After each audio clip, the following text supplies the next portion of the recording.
Hola, buenas tardes. Es un placer estar aquí. Gracias por venir a escucharme. Gracias a los partidos políticos que me invitaron. Supongo que son masoquistas. Y gracias por poner en la pequeña pancarta frente al lugar en el que estaba sentada. Me identifican como la ciudadana Denise Dresser en lugar de la doctora, la maestra o la señora, como alguna vez me dijo David Penchina en un controvertido debate en la televisión, porque mi encarnación fundacional es el de ser ciudadana, como ustedes. Alguna vez el periodista Julio Scherer García le pidió a Ernesto Zedillo que le hablara de su amor por México. Le sugirió que hablara del arte, de la geografía, de la historia del país, de sus montañas y sus valles y sus volcanes y sus héroes y sus tardes soleadas. El expresidente no supo qué contestar. Hoy es probable que muchos mexicanos tampoco sepan cómo hacerlo. Hoy el pesimismo recorre al país e infecta a quienes entran en contacto con él. México vive obsesionado con el fracaso, con la victimización, con lo que pudo ser pero no fue, con lo perdido, lo olvidado, lo maltratado. Estrenamos el vocabulario del desencanto. Se siente en las sobremesas, se comenta en las calles, se escucha en los taxis, se mide en las encuestas, se lamenta en las columnas, se respira en los lugares donde aplaudimos la transición. Y ahora padecemos la violencia y el regreso del PRI. En México, como diría Elías Canetti, los pesimistas son superfluos y la situación actual revela por qué. Estos son tiempos nublados de muertos y heridos, de poderes fácticos y reformas que realmente no los confrontan del todo, de priistas robustecidos, panistas divididos, una izquierda que se suicida a sí misma, de ciudadanos que quieren vigilar el poder y de partidos que abusan de él. Todos los días leemos una crónica de catástrofes, una crónica de corruptelas, una crónica de personajes demasiado pequeños para el país que habitan. Y habrá muchos que aplaudirán lo logrado en las últimas décadas. La transición electoral, la estabilidad macroeconómica, el Tratado de Libre Comercio, la creación de una clase media que ha comenzado poco a poco a crecer, el ingreso per cápita de casi $10,000, las reformas aprobadas, el país que nos dicen se mueve.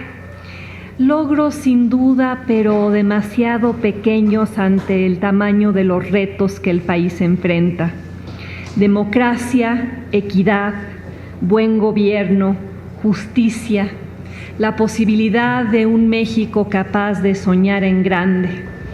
Y ante este reto surge el imperativo de que los mexicanos, nosotros, evaluemos a nuestro país y a nosotros mismos con más honestidad, sin las anteojeras de los mitos y los intereses y las platitudes que buscan minimizar o maquillar los problemas, sin las máscaras que Octavio Paz describió en El laberinto de la soledad y que contribuyen a nuestro pernicioso amor a la forma. En México mostramos una peligrosa inclinación por reformar la realidad en lugar de buscar su transformación profunda. México, la nación que no logra encarar sus problemas con la suficiente franqueza, y por eso vivimos en el reformismo permanente.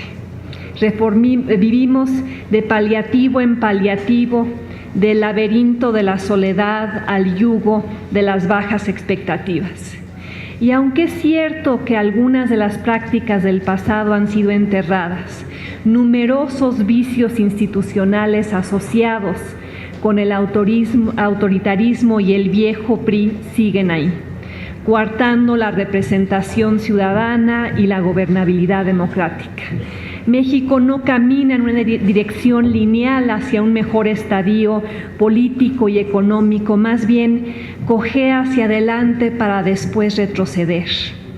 Parecemos vivir en un permanente estira y afloja entre la posibilidad de cambio y los actores que buscan evitarlo, entre la ciudadanía anhelante y la clase política que se empeña en defraudar sus expectativas.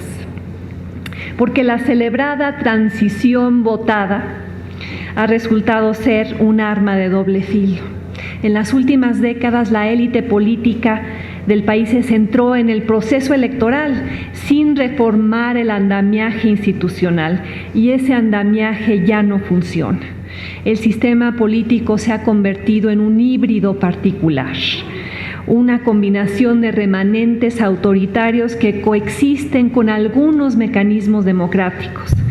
La transparencia avanza, pero la opacidad persiste, y basta con ver lo que ocurrió con una demanda en la que yo participé, la de Yo Contribuyente, que llevamos a la Suprema Corte exigiendo que el gobierno transparentara qué se hizo con el dinero de la condonación fiscal a estados y municipios. Y la Suprema Corte básicamente nos dijo que no teníamos interés legítimo y cerró el caso. La apertura continúa gracias a foros como este, pero la cerrazón también. Y pues veamos en qué termina la investigación sobre Tlatlaya, y si no acaba tan solo con un castigo de 1 año a 3 militares de bajo rango, sin las sanciones y la investigación correspondiente a un caso crucial que tiene que ver con los abusos que comete el ejército y la violación a los derechos humanos.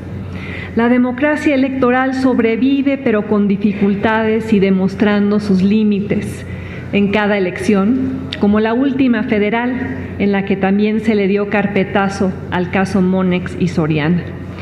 Reformas indispensables, aprobadas incluso, son saboteadas a la hora de la legislación secundaria o de instrumentación por intereses que se verían afectados. Los sindicatos y los partidos y los monopolios públicos y los emporios empresariales, como citaba el diputado de mi libro, no han aprendido a adaptarse a las exigencias de un contexto democrático. Al contrario, explotan nuestra precariedad democrática, cabildeando para minar los cambios, resistiendo demandas a la rendición de cuentas, al estilo del Sindicato Nacional de Trabajadores de la Educación, y basta con ver las resistencias al censo, en el cual descubrimos que había casi 238,000 maestros que están en la nómina del sindicato, pero no aparecen en el aula. No sabemos si existen, si ya murieron, si ya están en otro trabajo o si son comisionados. Rechazando el recorte a su presupuesto, al estilo de los partidos políticos, todos. Obstaculizando la competencia al estilo de los multimillonarios mexicanos en la lista Forbes, y basta con ver la reforma en telecomunicaciones aprobada para ver cómo en realidad no va a cambiar la situación de concentración en lo que es una concesión pública de un bien público que es el espectro radioeléctrico. Criticando la eliminación de los privilegios fiscales al estilo de las cúpulas del sector privado, chantajeando a la clase política al estilo de Televisa, y les recomiendo que vayan a ver, ahora que salga en cartelera, la película más reciente de Luis Estrada, llamada La Dictadura Perfecta, donde desnuda a lo que se ha convertido en el primer poder, que es la empresa Televisa, condicionando cualquier reforma fiscal o laboral a la supervivencia de personajes impunes al estilo del PRI. En la nueva era andan sueltos todavía los viejos demonios: la corrupción, el patrimonialismo, el rentismo, el uso arbitrario del poder y la impunidad con la cual se ejerce. Y los resultados de todo ello están a la vista. Una democracia condenada a la baja calidad, a la representación ficticia, al mal desempeño institucional, a partidos políticos alejados de la necesidad de la gente, aunque logren convocarla al Zócalo o a la sede partidista, a empresarios que le exigen al Estado que cobre más impuestos, pero no al sector privado, a élites políticas adeptas en tomar decisiones cuestionables, corroídas por divisiones internas, incapaces de resolver problemas perennes de desigualdad y violencia. Todo ello producto de un sistema político y económico que demuestra serias fisuras. Y por eso escribí el libro, El País de Uno, porque la consigna actual no debería ser la celebración de lo logrado, sino la honestidad ante los errores cometidos y el entendimiento del México posible al cual tenemos derecho a aspirar. Un México capaz de triunfar gracias al vigor de su sociedad, un México abierto al mundo, a ideas, a inventos, a bienes, a servicios, a personas, a culturas, un México capaz de adaptarse a las nuevas circunstancias globales y reaccionar con rapidez ante los retos que enfrentan, un México capaz de crear los hábitos mentales que promueven la participación en vez de la apatía, la crítica en lugar de la claudicación, el optimismo de la voluntad por encima del pesimismo de la fracasomanía. Un país de personas que piensan por sí mismas y no necesitan a políticos, gobernadores, líderes sindicales, maestros, empresarios o incluso politólogas que les digan cómo hacerlo. En una de mis novelas favoritas, El Señor de los Anillos, el hobbit Frodo es un héroe renuente. Frodo no quiere asumir la tarea que le ha sido encomendada. Frodo preferiría quedarse en el Shire y vivir en paz ahí. Y en México muchos Frodos actúan así, piensan así, viven así, prefieren criticar a quienes gobiernan en lugar de involucrarse para que lo hagan mejor, eligen la pasividad complaciente en lugar de la participación comprometida. Pero Frodo no tiene otra opción, y ustedes, los ciudadanos mexicanos, tampoco. Frodo tiene la obligación, la tarea de salvar a su mundo, y el ciudadano mexicano tiene la tarea de salvar a su país. Un hobbit insignificante, pequeñito, destruye al anillo del mal, y un ciudadano mexicano puede hacerlo también. Como dice el mago Gandalf en la novela y en la película, todo lo que tenemos que decidir es qué hacer con el tiempo que nos ha sido dado. Y yo les pregunto a ustedes, ¿qué van a hacer con el tiempo que les ha sido dado? ¿Y cuándo van a ser Frodos? Ahora, ser Frodo, ser un ciudadano participativo, requiere hacer una declaración de fe, como aquella frase que acuñó Rosario Castellanos, una filosofía personal basada en la premisa de que la acción individual y colectiva sí sirve. Una lista de reglas para ver y andar, vivir y cambiar, exigir y no solo presenciar. Un conjunto de creencias que son tregua contra el pesimismo, antídoto contra la apatía, recordatorio del destino imaginado. La única esperanza que yo veo ante el diagnóstico que hago todos los días del país se encuentra, ojalá, entre algunos de ustedes sentados aquí. Esos mexicanos empeñosos, valerosos, combativos, que se niegan a participar en el colapso moral de su país.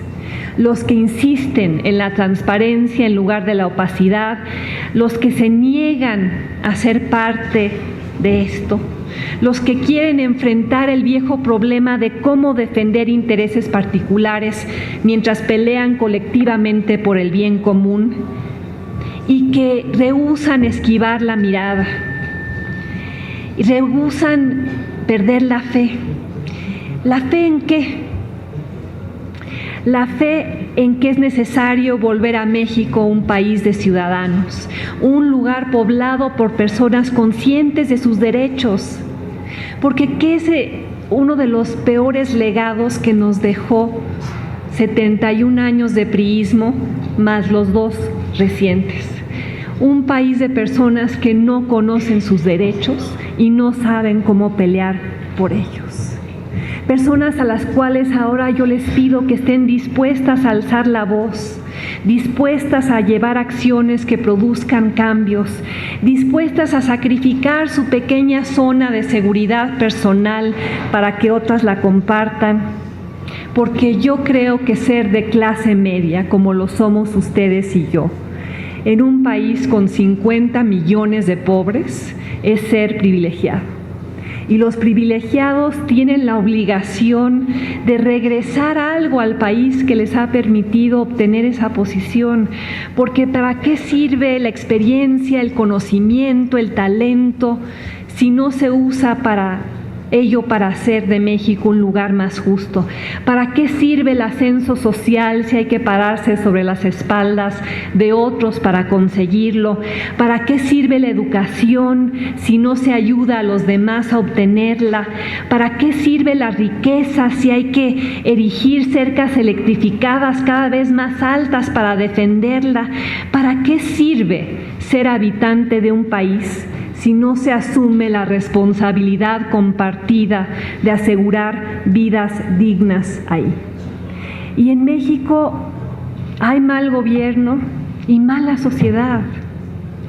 Y los buenos gobiernos se construyen tan solo con base en buenos ciudadanos, y solo los inconformes lo son. La insatisfacción lleva a la participación, el enojo a la contribución, el malestar con el statu quo a la necesidad de cambiarlo y reconocer que nos toca reconquistar el país de uno. Ese país que durante demasiado tiempo ha sido un país rentado para sus habitantes. Ha pertenecido históricamente a sus líderes religiosos y a sus tlatoanis tribales y a sus colonizadores y a sus liberales y a sus dictadores y a sus priistas y a sus presidentes imperiales y a sus monopolistas y a sus partidos y a sus élites. No ha pertenecido a sus ciudadanos. Y por eso pocos lo cuidan, pocos lo sacuden, pocos lo aspiran, pocos lo lavan, pocos lo enceran, pocos piensan que es suyo, pocos lo tratan como si lo fuera, porque nadie nunca ha lavado un carro rentado. Pero quienes sabemos que el país es nuestro, no vivimos con el lujo del descuido. Quienes hemos vivido años fuera de México sabemos lo que es andar con el corazón apretado, lo que es caminar a pasos de pequeñas nostalgias y grandes recuerdos, lo que es querer tanto a un país que uno siente la imperiosa necesidad de regresar y salvarlo de sí mismo, lo que es extrañar el olor y el sabor y la bulla y la luz y las enchiladas suizas de Sanborns a pesar de quien es dueño de la empresa. Lo que es vivir pensando de manera cotidiana que los gobernados pueden y deben vigilar a quienes gobiernan, que los partidos políticos pueden y deben reducir la violencia social y pavimentar la ruta democrática, que la oposición puede y debe redefinir los términos del debate público, que la clase política entera debe fomentar la conexión entre ciudadanos y sus representantes, que no es demasiado pedir. ¿Y por qué no es demasiado pedir? Porque en la película El paciente inglés, Catherine murmura: nosotros somos los verdaderos países, no los límites marcados en los mapas, no los nombres de los hombres poderosos, y México no es el país de Enrique Peña Nieto, o Erubiel Ávila, o Carlos Slim, o Emilio Azcárraga, o Carlos Romero de Champs. No es el país de los sindicatos o los gobernadores o los burócratas o los líderes sindicales o los monopolistas. Es el país de uno, el país nuestro, ahora y siempre. ¿Y cómo recuperarlo? pues con 10 acciones ciudadanas. Y la primera es entender que la irreverencia frente al poder es una actitud vital para ser un ciudadano de cuerpo entero. Porque ¿qué pasaría si en lugar de estar aquí yo hoy estuviera el gobernador Erubiel Ávila? Quizá la actitud de muchos sería de genuflexión: señor gobernador, qué placer, qué felicidad, que tome tiempo de su apretada agenda para estar aquí, en lugar de estarse promocionando en todos los medios nacionales. Y habría una larga cola de personas que querrían tomarse la foto con él. ¿O qué pasaría si estuviera aquí Enrique Peña Nieto? Señor presidente, qué honor que visita el estado del cual salió. Y muchas mujeres gritarían como lo hicieron en los mítines de campaña en esta entidad: Peña Nieto bombón, te quiero en mi colchón. ¿Cuál sería la actitud de un ciudadano completo? Levantarse y decir: a ver, señor Peña Nieto, explíquenos por qué la reforma energética no toca ni con el pétalo de una regulación al sindicato petrolero. A ver, señor Peña Nieto, explíquenos por qué la reforma en telecomunicaciones perpetúa los privilegios de Televisa con una regulación asimétrica, que sí acorrala a Carlos Slim, pero empodera al otro monstruo para que le haga la competencia. A ver, explíquenos, señor presidente, por qué la reforma educativa, pues ahora que se está instrumentando, el propio secretario de Gobernación ha salido a descalificarla, diciendo que no debe haber vinculación entre el desempeño de los alumnos y la remuneración de los maestros. O a ver, señor presidente, explíquenos por qué, cuando usted fue gobernador de este estado, hubo más robo de automóviles aquí que en cualquier otro estado de la República. ¿O por qué murieron más mujeres en el estado de México? ¿Por qué el estado de México es el estado más peligroso para ser mujer? El día que alguien se levante y haga esas preguntas, México será un país distinto. Un buen ciudadano busca mantener vivas las aspiraciones eternas de verdad y justicia en un sistema político que se burla de ellas todos los días. Un buen ciudadano sabe que le toca jugar un papel puntiagudo, punzante, cuestionador, sabe que le corresponde hacer las preguntas difíciles, confrontar los usos y costumbres del poder en México, sabe que los seres humanos, todos, hasta en el Estado de México, tienen derecho a aspirar a ciertos estándares decentes de comportamiento de parte del gobierno. Y sabe que la violación de esos estándares debe ser detectada, denunciada, hablando, escribiendo, participando, diagnosticando un problema, fundando una ONG para lidiar con él. Ser un buen ciudadano en México es una vocación que requiere compromiso y osadía, es retar de manera continua las medias verdades, la cooptación, es diciéndole a los demás lo que no quieren oír. En segundo lugar, ¿cuál es otra acción ciudadana para contribuir a la recuperación del país que nos ha sido arrebatado? Pues ir a votar. El voto es un derecho esencial, crucial, estructural. El voto da voz, premia y castiga, obliga a pensar. El cambio no ocurre después de una sola elección, pero transformaciones sociales de gran envergadura, la ley de acceso a la información, la protección a los derechos humanos, la desegregación racial en Estados Unidos, el derecho a decidir en el DF, se han basado en ideas que consiguieron poco a poco apoyo en las urnas. Pero precisamente porque el voto cuenta y se cuenta, hay que ejercerlo, decía Chesterton, con la misma entereza con la cual uno se casa o ejerce un culto. Hay que votar con el corazón y con la cabeza, con el alma y con el estómago, con las manos y con los pies, Y sobre todo hay que entender al candidato, escudriñarlo, colocarlo bajo el microscopio, saber de dónde viene y a dónde va.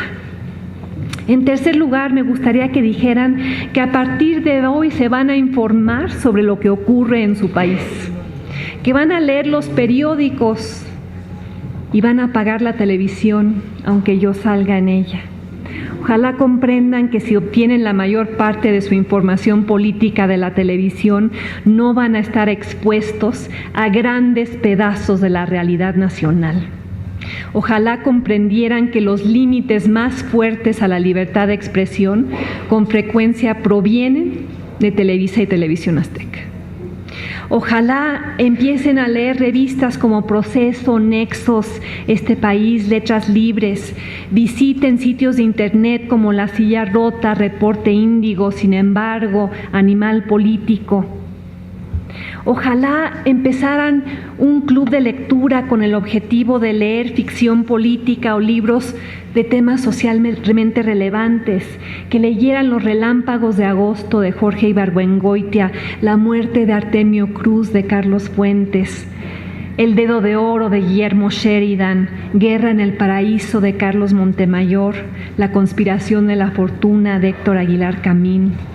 Ojalá formaran un cineclub con sus amigos para ver y comentar películas como La sombra del caudillo, La ley de Herodes, Morir en el Golfo, El apando, El túnel, Presunto culpable, El infierno.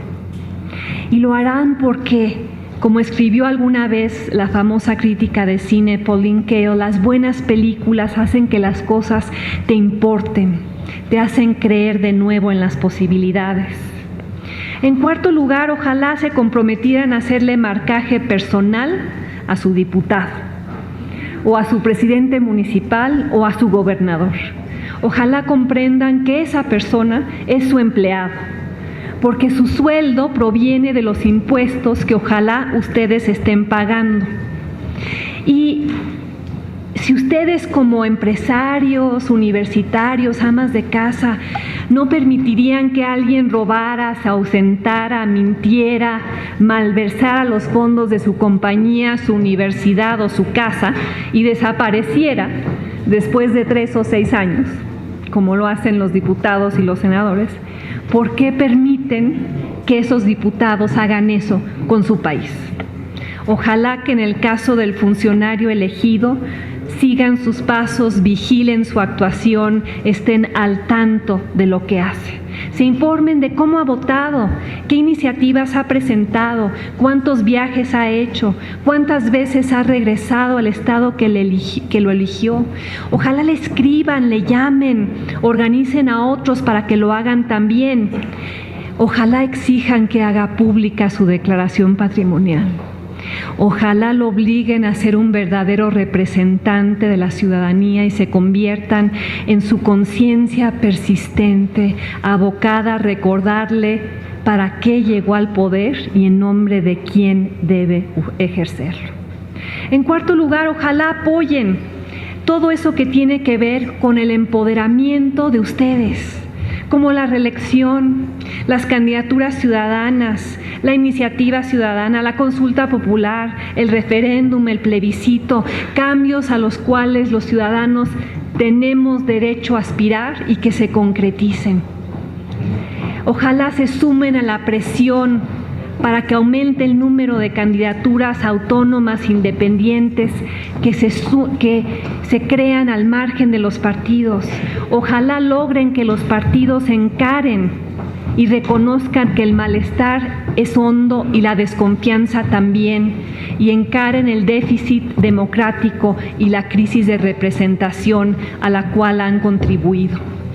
En quinto lugar, ojalá argumenten a partir de hoy que esta famosa guerra contra el narcotráfico, ya no la llamamos guerra, pero lo sigue siendo, repleta de sacrificios humanos, alianzas inconfesables, corrupción compartida y estadística climáticas calamitosas no ha producido los resultados deseados. En lugar de reducir la violencia, ha contribuido a su incremento. En lugar de contener a los cárteles, ha llevado a su dispersión.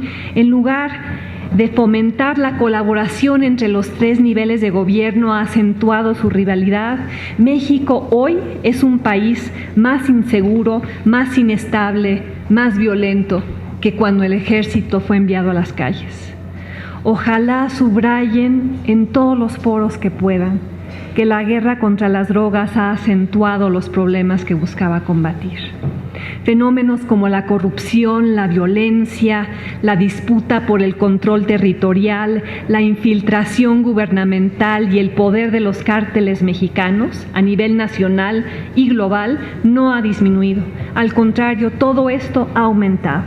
México debería comprender, como lo hizo Estados Unidos cuando legalizó el consumo del alcohol, que la prohibición no disminuyó su uso, sino generó otra serie de daños sociales como los que nuestro país enfrenta hoy.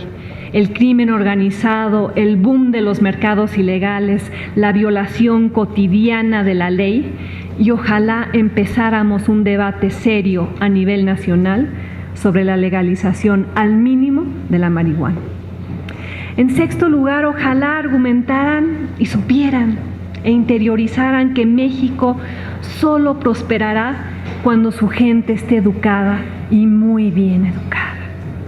Y eso entrañaría reconocerlo y actuar en consecuencia, insistir que en el sector educativo y en el CENTE y con los maestros y con los propios padres de familia urge un cambio de actitud, un cambio en las reglas.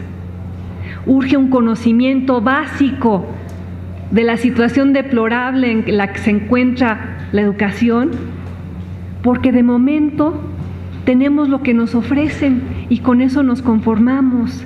Urge mejorar a los maestros, porque ningún cambio puede hacerse sin o contra ellos, pero ningún cambio significativo puede dejar de modificar sustancialmente las reglas creadas para un modelo autoritario, vertical, corporativo y opaco. Urge cambiar las reglas para que la educación no sea vista como un instrumento de ingeniería social del régimen, sino un trampolín para la prosperidad de los mexicanos. Urge hacer lo que han hecho otros países como Corea del Sur y Singapur y Canadá y Finlandia, entender a la educación como un factor crucial para la movilidad social, entender a la educación como un reto principal y no como una variable residual, entender que México está en riesgo y que tenemos que empezar a enseñarle a los mexicanos todo aquello que están aprendiendo los chinos y los coreanos y construir una educación mucho menos centrada en la ideología y la memorización de la fecha de nacimiento de Vicente Guerrero y más una educación centrada en cómo avanzar en el mundo y transitar a un escenario de plazas obtenidas por concurso nacional y no como premio sindical, de maestros capacitados en lugar de maestros poco preparados o extorsionados, de estímulos basados en el desempeño y no nada más en la lealtad, de evaluaciones abiertas al público y no escondidas como partes del censo por quienes temen sus resultados. En séptimo lugar, me gustaría que dijeran que a partir de hoy se van a oponer a algún monopolio, que van a dejar de pensar como naranjas exprimidas, porque yo, al igual que ustedes, soy una naranja. A mí todos los días, como ustedes, alguien me exprime. Me hace un cobro injustificado, me cobra una comisión injustificada, me ofrece un servicio malo o caro en un contexto monopólico, ya sea Teléfonos de México o Banamex o Citibank o algún Afore o algún notario. Ojalá dejen de manifestar admiración por sus exprimidores, como lo hace el 60% de quienes, en una encuesta reciente, dicen que el ingeniero Slim es un ejemplo para sus hijos. Sí, todos en México quieren ser monopolistas y no hay manera más fácil de volverse rico en este país que siendo el concesionario de un bien público. Ojalá dejaran de argumentar como muchos me argumentan. ¿Por qué criticas al señor Slim si será un monopolista, pero es nuestro monopolista? Mejor que nos exprima él que un español o un estadounidense, cuando la lógica debería ser que no nos exprima nadie. O aquellos que dicen, no lo critiques si crea empleo. Señoras y señores, ¿cuántos empleos más podríamos generar en México si creciéramos al 10% anual de manera sostenida? Lo cual solo podrá lograrse cuando el gobierno y los consumidores encaren verdaderamente a los monopolios públicos y privados que actualmente estrangulan a nuestra economía. Y no piensen que soy antiempresarial. Ojalá hubiera muchos mexicanos ricos más, pero encabezados por extraordinarios innovadores que han sabido crear riqueza con base en la competencia, la productividad, la calidad, los buenos servicios ofrecidos a quienes habitan la base de la pirámide, no nada más exprimiendo naranjas y parándose sobre sus cáscaras para ascender a la cima. Alce la mano alguien aquí que me pueda decir cuál es la innovación tecnológica que ha hecho Teléfonos de México desde su privatización hace más de 20 años. Nadie puede alzar la mano porque no ha habido una sola innovación. ¿Pero en qué encarnación del iPhone vamos? En la 6. Y cuando salga la 7, el año próximo, seguramente será un teléfono que en su tiempo libre raye zanahorias. Porque mientras yo estoy hablando aquí, los ingenieros de Apple están innovando, y están innovando porque la empresa enfrenta la competencia de otras empresas en el sector, cosa que nunca ha ocurrido u ocurrió en el caso de Teléfonos de México. En octavo lugar, ojalá se comprometan a algo tan sencillo, tan simple, que parece tan trivial, pero es tan importante como recoger la basura afuera de su casa. Porque ese simple acto llevaría a que se volvieran responsables de un espacio público, ese espacio público que es su país. Ojalá entendieran que existe una correlación entre banquetas amplias y limpias y democracia participativa. Y si comienzan con el camellón de enfrente, cobrarán conciencia de lo que pueden hacer más allá de ese lugar. Después de un mes de recoger la basura con su familia, se preguntarán ¿por qué lo estoy haciendo yo solo si pago impuestos? Y organizarán a sus vecinos en una tarea colectiva, y después de otros 2 meses de acción vecinal se preguntarán por qué lo estamos haciendo nosotros si pagamos impuestos, y ojalá vayan a ver a su delegado o a su presidente municipal y construyan poco a poco lo que tanta falta le hace a este país, que son círculos virtuosos de exigencia, participación y rendición de cuentas. Recoger la basura se vuelve una metáfora para la asignatura más amplia que nos toca. En noveno lugar, me gustaría que dijeran que saben que conectarse con otros es clave. Conectarse a través del Internet, de Facebook, de Twitter, es una manera de hacer funcionar mejor a la democracia. Es barato, fácil, cualquiera con una computadora lo puede hacer, es eficaz. Yo solita logré reunir 45,000 adhesiones a la causa de Yo Contribuyente, y eso puede presionar a legisladores y a otras figuras públicas y volverse un acicate para la acción. Ojalá comprendieran que es fundamental fortalecer la relación entre las nuevas tecnologías de la información y el ejercicio de los derechos políticos y civiles en México. Cualquier persona con una computadora y acceso a Internet puede influenciar e informar a millones de mexicanos. Y el efecto acumulativo de cada una de nuestras acciones puede y ya tiene un gran impacto. Es una forma de ampliar nuestros derechos y ejercerlos. Y finalmente, en último lugar, ojalá reconozcan lo que dije hace un momento, que nos toca dar algo de vuelta a nuestro país. Algo de nuestro tiempo, de nuestro talento, de nuestra energía. Ojalá se comprometieran a ayudar a una organización cívica y donaran cierto número de horas a la semana. Ojalá reclutaran a su familia, a sus amigos a participar en una causa, fueran a una marcha, circularan una petición para reducir en 50% el financiamiento a los partidos, apoyaran a una ONG que promueve los derechos humanos, se sumaran a la causa de impedir la reelección del actual presidente de la Comisión de Derechos Humanos, Raúl Plasencia. Ojalá escribieran cartas denunciando alguna arbitrariedad al editor de su periódico o sean voluntarias en un albergue de mujeres, 6 de cada 10 mexicanas que son víctimas de la violencia doméstica.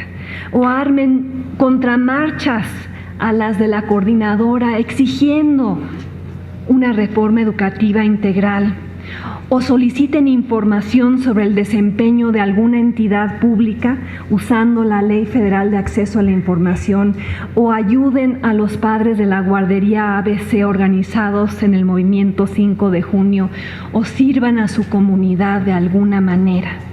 Porque si con sus acciones alteran, aunque sea por 1 milímetro, la realidad de su país, habrá sido una manera de contribuir a su rescate.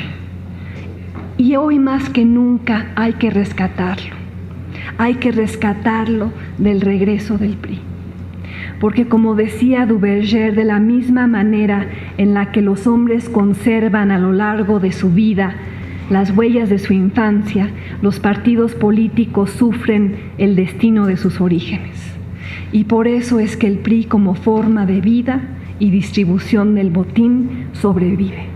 Por eso demuestra una tolerancia selectiva vis-a-vis la impunidad, y basta tan solo con recordar los casos de Ulises Ruiz y Mario Marín y Arturo Montiel y Cuauhtémoc Gutiérrez para recordarlo. Por eso insiste en la práctica ilegal de usar los programas sociales para votar, para conseguir votos. Por eso insiste en gastar sin tener que rendir cuentas por ello. Y ante eso, ante esa realidad, está lo nuevo, está el hecho de que ustedes estén aquí hoy. Está un electorado básicamente urbano con una posibilidad creciente de comunicación, una población mayoritariamente joven que está demostrando que puede organizarse, una sociedad mexicana que al invitarme a mí hoy demuestra que está aprendiendo a resistir, a denunciar, a clamar, a temer el regreso de un autoritarismo reciclado y que no queremos desandar el camino andado, que no estamos dispuestos a conformarnos con la involución indeseable pero posible. Y por eso los invito a ser aquellos que, para parafrasear a Eleanor Roosevelt, prefieren encender una vela que quejarse en la oscuridad. Aquellos que continúan pensando, creyendo en la capacidad de México para cambiar a pesar de la evidencia de lo contrario. Nuestro amplio, grande, melancólico, hermoso país. Un lugar descrito por Efraín Huerta en su poema Alta Traición, de ríos y campos enfermos de amapolas y montañas espigadas de magueyes. Pienso en nuestro futuro, el grano de trigo, el amplio corazón mexicano de piedra y aire. Pienso en lo que hace que personas como yo creamos en el patriotismo, en la justicia social, en la indignación creativa, en la participación, en el feminismo, en el servicio, en los derechos individuales, en lo que va más allá del cinismo de los hombres de ojos fríos, de tezontle y granito.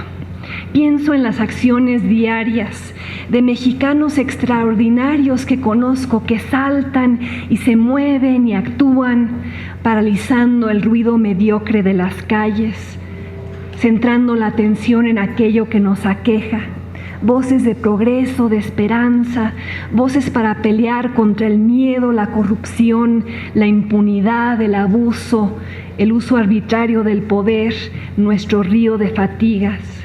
Voces para entender que para mover a México no bastan las reformas legislativas desde arriba.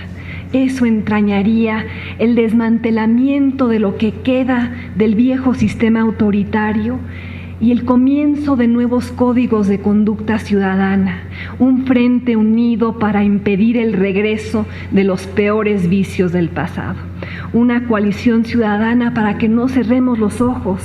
Y sé que la tarea es herculeana, pero involucra a cada persona sentada aquí que ama a su país. Y en cuanto a mi caso, estoy aquí hoy con más determinación en el único lugar que conozco, dispuesta a pelear con las únicas armas que conozco, que son las palabras, y afiliada al único partido que conozco, que es el de nosotros. Y quizá termine con una dosis de romanticismo, pero pienso en México y pienso en más de aquello doloroso y difícil que les he descrito hoy.